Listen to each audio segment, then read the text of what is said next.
ഞാൻ എന്റെ മറുപടി പറഞ്ഞു. കർണാടക സർക്കാരോട് 20 കോടി കൊടുക്കാനുള്ള കമ്മിറ്റ്മെന്റും കാര്യങ്ങളും നടത്തും. ഞാൻ മറുപടി പറഞ്ഞല്ലോ. കർണാടക സർക്കാർ നിങ്ങള് ഒരു കാര്യം പറയില്ല. അതെ, സിമ്പിൾ ചോദ്യം മറുപടി സിമ്പിളായി മറുപടി പറഞ്ഞു. പ്രിയങ്ക ഗാന്ധിയും രാഹുൽ ഗാന്ധിയും 20 കോടി കർണാടക ഗവൺമെന്റിനെ കൊണ്ട് കമ്മിറ്റ് ചെയ്യിപ്പിച്ചു. അത് നടന്നുകൊണ്ടിരിക്കുകയാണ്. അതിനെ അപ്പൊ നിങ്ങള് രണ്ടാളും അതെ, കർണാടക ഗവൺമെന്റിനോട് 20 കോടി രൂപ. അല്ല, അത് നിങ്ങളുടെ ചോദ്യം ചോദിച്ചു എന്റെ മറുപടി ഞാൻ പറയട്ടെ എന്ന്. അങ്ങനെയുണ്ടോ? ഞാൻ പറയട്ടെന്ന്. നിങ്ങൾ ആഗ്രഹിക്കുന്ന മറുപടി പറയാൻ വേണ്ടിയാണോ ഞാൻ പഠിക്കുന്നത്? അല്ലല്ലോ. അല്ല, ചോദ്യത്തിന് മറുപടി ഞാൻ പറഞ്ഞേ.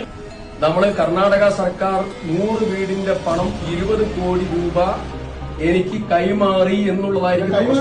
അല്ല, അതിന്റെ ഡീറ്റെയിൽസ്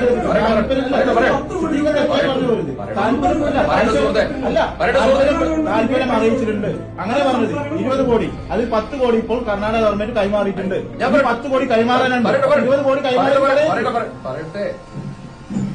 നിങ്ങൾ കൈമാറിയതിനെ കുറിച്ചും കൈമാറാൻ ഇരിക്കുന്നതിനെ കുറിച്ചും പറയട്ടെ.